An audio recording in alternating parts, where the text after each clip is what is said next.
Doodling Through Education. Today we have a science episode and we're going to talk about the second law of thermodynamics.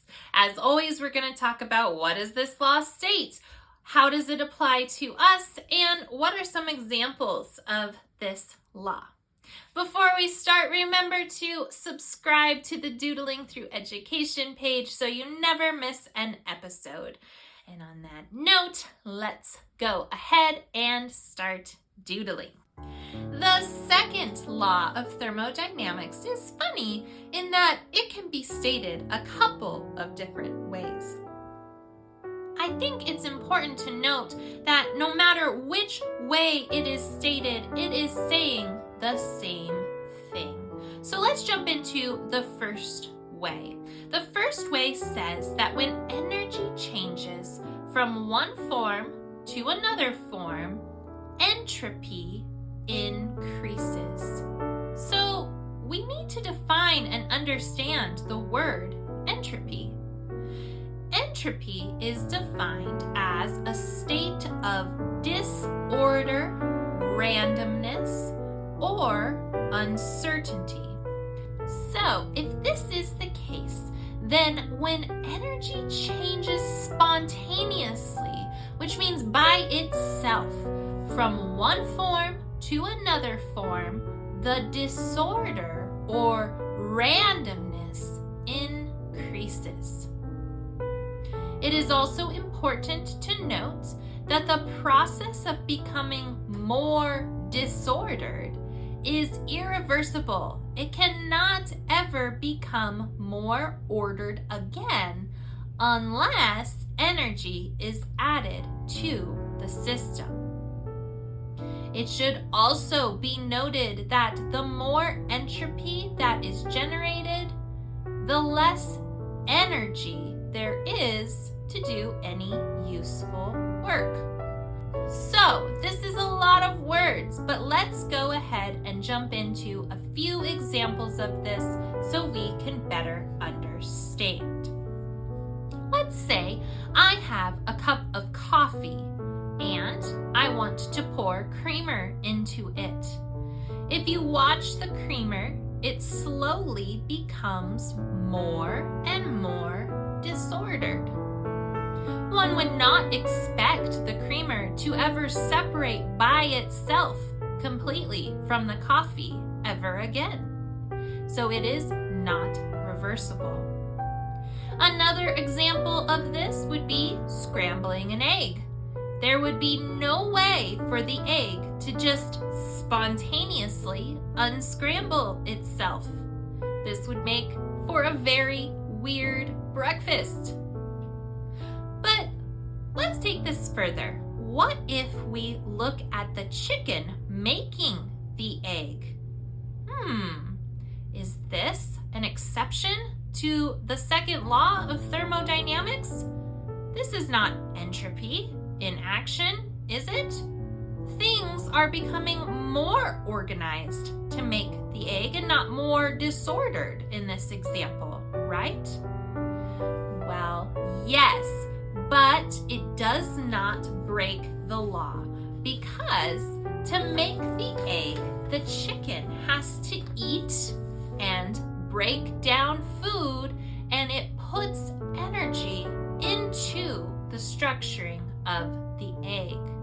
The second law of thermodynamics is only referring to things that happen spontaneously. So in this example, there is energy added to this system, which allows it to make something ordered. Another example that I want you to think of to further your understanding on this concept is when you get a balloon. Think about it. When you get a balloon, slowly, day by day, it becomes smaller. Why is this? Well, it's because air spontaneously leaks out of the balloon on its own. It becomes more disordered into the atmosphere and system surrounding it. But if you think about it, it could not fill itself back up, could it?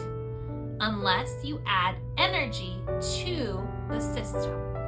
So it is also irreversible. Let's go on to another way that the second law of thermodynamics can be stated. And if you are a CC student, this is how the memory work this week states this law. It states that heat will always flow from an area of higher temperature to an area of lower temperature. So let's talk over some more examples with this second way of describing the second law of thermodynamics in mind. So remember that coffee cup. What if we took that coffee that we had before and we decided that it was way too hot to drink? So we put an ice cube in it. What would happen? Well, we all know that the ice cube would melt because the heat is moving to an area of lower temperature, causing the ice to melt. It would not be able to form an ice cube by itself again spontaneously, would it? Now, let's think further and look at a refrigerator. Do we see the opposite of this law happening? Do refrigerators actually break the second law of thermodynamics? We're keeping something cold. Shouldn't heat move to the cold area and make it not cold? Well, not quite. This does not break the second law of thermodynamics. Electricity is added to the system to keep the inside of the fridge cold.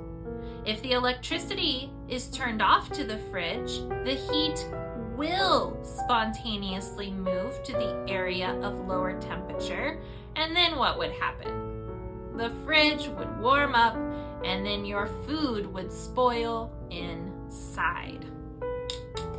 And that is all we have for today for this science episode. I hope you enjoyed it. Go and talk with your parents and try and think of some other examples of this second law of thermodynamics. If you think of a good one, go ahead and drop that in the comments below this video. And on that note, remember to be kind, follow God's will, and take care. Bye.